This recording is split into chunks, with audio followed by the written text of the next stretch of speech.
हैं centigrade movie. इस movie की शुरुआत में स्क्रीन पर लिखा हुआ दिखाते हैं कि एक शादीशुदा कपल नॉर्वे में एक छोटे से किताब के समारोह में हिस्सा लेने जा रहे होते हैं और ये मूवी एक सच्ची घटना पर आधारित है। फिर दिखाया जाता है कि एक कार पूरी तरह से बर्फ से ढकी हुई है। नियोमी नाम की एक औरत कार के अंदर उठती है और देखती है कि उसकी पूरी कार बर्फ से ढकी हुई है। वो कार का दरवाजा खोलने की कोशिश करती है लेकिन कुछ भी फायदा नहीं होता, कोई भी दरवाजा नहीं खुल रहा होता है। फिर नियोमी अपने पति मैट को उठाती है और वो भी दरवाजा खोलने की कोशिश करता है लेकिन किसी भी दरवाजे को नहीं खोल पाता। फिर मैट बर्फ को पिघालने के लिए कार को चालू करने की कोशिश करता है लेकिन दुर्भाग्य से बर्फ की वजह से कार का इंजन बहुत ही ठंडा हो गया होता है और कार स्टार्ट ही नहीं होती। और अब इस सब की वजह से 8 महीने की गर्भवती नियोमी बहुत ही घबरा जाती है, जबकि मैट उसको शांत करने की कोशिश करता है कि सब कुछ ठीक हो जाएगा, तुम टेंशन मत लो। फिर जब मैट कार के पीछे का दरवाजा खोलने की कोशिश करता है तब नियोमी अपना सब्र खोती है और जो कुछ भी हो रहा होता है उसके लिए वो अपने पति को जिम्मेदार बताती है।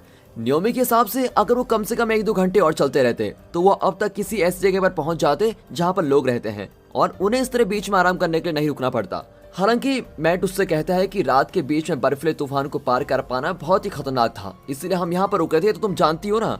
अब उनका झगड़ा चलता रहता है लेकिन फिर थोड़ी देर बाद शांत हो जाता है और जैसे उनका झगड़ा शांत होता है नियोमी किसी से मदद मांगने के लिए अपने फोन से कॉल करती है, लेकिन उनकी किस्मत और भी खराब है, उसके फोन में नेटवर्क ही नहीं आते। यही नहीं, उसके फोन की बैटरी में सिर्फ 50% बैटरी होती है, जिसका मतलब है कि उन्हें फोन का इस्तेमाल बहुत ही कम करना होगा। फिर मैट एक नक्शा निकालता है ताकि वो अंदाजा लगा सके कि इस वक्त वो है कहाँ पर और वो अपनी पत्नी को कहता है कि देखो घबराओ मत, जल्दी यहाँ पर कोई गाड़ी आएगी तो हम उसको रुकवा लेंगे। मैट सब कुछ करता है जिससे उसकी प्रेग्नेंट पत्नी शांत रहे और वो उसको हंसाने के लिए यहाँ तक कि कुछ चुटकुले भी सुनाता है ताकि वो शांत रहे, जबकि बाहर बर्फ का तूफान बढ़ता जा रहा होता है। और तभी उसको याद आता है कि उसे किसी आदमी ने रोड साइड किट का एक गिफ्ट दिया था जो अभी भी उसके पास कार में है। फिर मैट कार के अंदर अपने सामान में देखता है तो उसको एक कंबल, एक मोमबत्ती और बहुत सी ऐसी चीजें मिल जाती है। अब इस दौरान बाहर तूफान सिर्फ बढ़ता ही जाता है। कार के अंदर नियोमी को वॉशरूम करना होता है और कोई चारा ना होने की वजह से उसको कार के अंदर ही वॉशरूम करना पड़ता है। फिर वो दोनों उस खाने को बाहर निकालते हैं जो उन्होंने अपनी यात्रा के लिए बांधा हुआ था और वो उसको बचाने की भी कोशिश करते हैं क्योंकि उनको नहीं पता कि वो कब यहाँ से बाहर निकलेंगे। अब खाने को चाटने के बाद नियोमी अंदाजा लगा लेती है कि उनके पास लगभग 12 दिन का खाना है। फिर मैट उसको सुझाव देता है कि जो चॉकलेट्स वो अपने साथ लेकर आए हैं उनको भी उसको खा लेना चाहिए, लेकिन नियोमी मना कर देती है क्योंकि उसने अपनी बहन को चॉकलेट्स देने का वादा किया होता है। अब ये देखते हुए कि चीजें धीरे धीरे धुंधली होती जा रही है, नियोमी अपने पति को कहती है कि वो कार का शीशा तोड़े और बर्फ को खोदकर वहां से बाहर निकले। लेकिन इस वक्त मैट इस बात की बहुत ही खराब होता है क्योंकि उन्हें नहीं पता होता कि बाहर के हालात कैसे हैं और हो सकता है कि बाहर जमा देने वाली ठंड पड़ रही हो, इसलिए मैट कार के अंदर रहने का फैसला करता है। लेकिन ये बात सुनकर नियोमी बहुत ही गुस्सा हो जाती है और फिर उन दोनों में एक बार फिर से बहस शुरू हो जाती है, लेकिन आखिर में नियोमी को शांत होना ही पड़ता है। और अब ऐसे करते करते 4 दिन बीत चुके हैं और वो अभी भी कार में फंसे हुए हैं। बाहर का तापमान बहुत ही ठंडा होता जा रहा होता है। अब खाने की चीजों को बचाने के लिए मैट थोड़ा ही खाने का फैसला करता है। वो अपनी गर्भवती पत्नी के लिए खाना बचाता है क्योंकि उसको इस समय खाने की ज्यादा जरूरत है। और फिर जब मैट सो रहा होता है तो गलती से उसका पैर पानी की बोतल पर लगता है और पानी नीचे गिर जाता है। अब मैट बहुत ही दुखी होता है और अपनी पत्नी को डांटता है कि तुमने पानी की बोतल बंद क्यों नहीं की थी, और दोनों में फिर से बहस शुरू होने लगती है। अब जब वो दोनों सो रहे होते हैं तब कार के ऊपर किसी के चलने की आवाज आती है और ये सुनकर वो दोनों उठ जाते हैं। अब दोनों बहुत ही खुश होते हैं कि चलो कोई तो यहाँ पर आया, लेकिन उनकी मदद की आवाज को किसी वजह से बाहर लोग अनदेखा कर देते हैं। अब इस वजह से नियोमी बहुत ही निराश हो जाती है, जबकि मैट उसको ये कहकर शांत करता है कि सब कुछ ठीक हो जाएगा, सब कुछ ठीक हो जाएगा। और अब 7वें दिन 1 हफ्ता बर्फ से ढकी कार के अंदर फंसे रहने के बाद मैट मोमबत्ती की मदद से कार की खिड़कियों को गर्म करता है ताकि कांच थोड़ा गर्म हो और उसको तोड़ सके। नियोमी के पास कुछ करने को नहीं होता तो वो अपने फोन को खिलौने की तरह उछालकर खेलने लगती है और गलती से उसका फोन नीचे गिर जाता है, जिसकी वजह से वो टूट भी जाता है और फोन की बैटरी भी बाहर निकल जाती है। वो फोन को उठाकर वापस एक साथ जोड़ती है, लेकिन उनकी किस्मत अच्छी होती है, फोन काम भी करने लगता है और उसमें नेटवर्क भी आ जाते हैं। और तुरंत नियोमी जल्दी से अपने पिता को कॉल लगाती है और वो रोते हुए उनको बताती है कि कैसे उनकी कार बर्फ के अंदर फंस गई है और उनको जल्द से जल्द किसी की मदद की जरूरत है। और आगे कहती है कि पता नहीं हम किस जगह पर फंस गए हैं, लेकिन तभी बात करते करते फोन की बैटरी बंद हो जाती है। और अब मैट थोड़ा परेशान होता है और उसको फिर डांटता है कि अगर तुम्हारे फोन में नेटवर्क आ गए थे तो मुझको क्यों नहीं बताया, मैं उनको डायरेक्ट जगह बता देता कि हम कहाँ पर फंसे हैं। और अब ऐसे करते करते 9 दिन हो चुके हैं। नियोमी कहती है कि काश वो दोनों इस छोटे से किताब के समारोह में ना आए होते तो वो अभी इन हालातों में फंसे ही ना होते। फिर वो मैट को कुछ खाने के लिए कहती है, हालांकि वो मना कर देता है और ज्यादा से ज्यादा खाना अपनी पत्नी और होने वाले बच्चे के लिए बचाता है।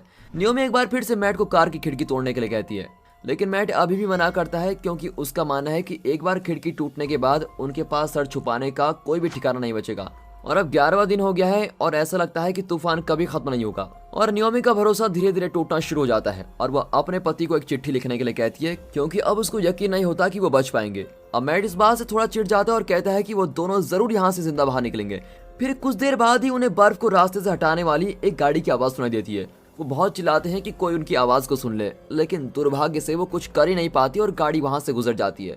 अब मैट बिल्कुल ही टूट जाता है और रोने लगता है और इस बार नियोमी की बारी होती है उसको शांत करने की। अब 15वां दिन है। 2 हफ्ते कार में फंसे रहने के बाद अब उनके पास पीने का पानी भी नहीं है, जो था वो गिर चुका है। फिर मैट बाहर से कुछ बर्फ लेने की कोशिश करता है ताकि वो पानी पी सके। और फिर रात को नियोमी के पेट में दर्द होने लगता है, यानी कि वो बच्चा देने वाली है। फिर वो अपने कपड़े उतारती है और तेज तेज सांस लेती है और तभी वो गाड़ी की सीट के ऊपर का हिस्सा निकालती है और खिड़की को तोड़ने लगती है, जिसकी वजह से मैट की आंख खुल जाती है। अब ये सब देखकर मैट अपनी पत्नी को शांत करने की कोशिश करता है कि चुप हो जा, तुम अभी बिल्कुल शांत रहने की कोशिश करो। अब उसके शांत होने के बाद मैट देखता है कि उसकी पत्नी जल्दी एक बच्चे को जन्म देने वाली है। नियोमी अब बहुत ही डरी हुई है, क्योंकि उन दोनों में से किसी को भी डॉक्टर की पढ़ाई के बारे में कुछ नहीं पता, न ही डिलीवरी के बारे में कुछ पता है। लेकिन किस्मत अच्छी रहती है और पति की मदद से नियोमी बच्चे को बाहर निकालने में कामयाब हो जाती है और चमत्कारी ढंग से एक स्वस्थ बच्ची जन्म देती है। और दोनों बहुत ही खुश होते हैं कि इतनी सारी मुश्किलों के चलते हुए भी वो बच्ची को सुरक्षित जन्म दे पाए हैं। मैट फिर नाल को उठाता है और उसको एक डब्बे के अंदर डाल देता है। और अब 17वां दिन आ गया है और एक छोटा सा परिवार किसी तरह शांत होता है और अपनी छोटी बेटी का नाम ओलिविया रखते हैं।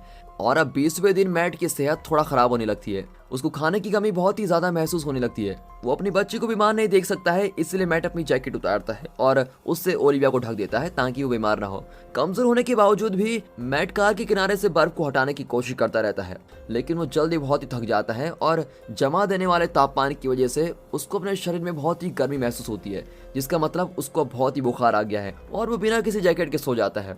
लेकिन अगले दिन जब नियोमी मैट से थोड़ा पानी निकालने को कहती है, तब वो कोई जवाब नहीं देता। नियोमी पहले उसको देखती है तो उसको लगता है कि वो गहरी नींद में होगा, लेकिन जब वो उसको जगाने वाली होती है तब उसको पता लगता है कि उसका पति अब नहीं रहा, वो मर गया है। और इस तरह वो उस आदमी को खो देती है जिससे वो प्यार करती है और उसकी बच्ची ओलिविया ने भी अपने पिता को खो दिया है। अब अपने पति के बिना नियोमी को पानी निकालने में बहुत ही दिक्कत होती है। उसका खाना भी अब बिल्कुल खत्म हो चुका है और वो बड़ी मायूस हो जाती है। वो अब जिंदा रहने के लिए कुछ भी खाने के लिए तैयार हो जाती है। फिर रात को नियोमी के पास से एक कार की गुजरने की आवाज आती है, लेकिन हर बार की तरह वो कुछ नहीं कर पाती, जिसकी वजह से वो और ज्यादा मायूस हो जाती है। फिर छोटी ओलिविया भूख की वजह से रोना शुरू कर देती है और नियोमी जल्दी उसको दूध पिलाने की कोशिश करती है, लेकिन उसको दूध नहीं पिला पाती क्योंकि उसका शरीर खुद ही कमजोर है। वो निराश हो जाती है और अपना ही नाल खाने पर मजबूर हो जाती है।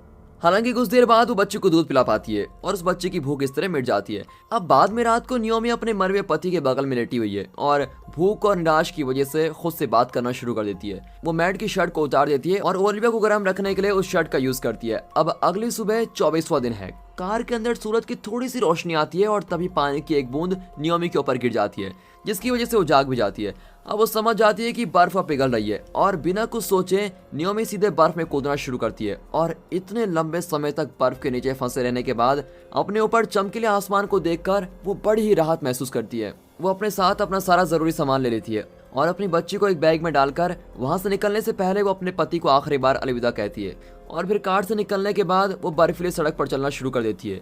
रास्ते में उसे सड़क के किनारे एक निशान दिखाई देता है जो बता रहा है कि पास ही में लोग रहते हैं। फिर नियोमी अपनी बेटी के लिए काफी घंटों तक चलती रहती है और सूरज डूबने वाला होता है और आखिर में उसके सामने एक बिल्डिंग होती है, जिसको देखकर बहुत ही मुस्कुरा रही होती है। और दोस्तों, मूवी के आखिर में लिखा हुआ दिखाते हैं कि नियोमी और उसके बच्चे को पास के हॉस्पिटल में ले जाया गया। एक्सपर्ट्स का मानना है कि वो इग्लू इफेक्ट की वजह से बच पाए, जो उन्हें बाहर की ठंड से बचा रहा था। आज नियोमी किताबें लिखती है और उसने अपने सारे काम को अपने मरे हुए पति के नाम पर समर्पित कर दिया। और दोस्तों, यहाँ पर ये सर्वाइवल मूवी खत्म होती है।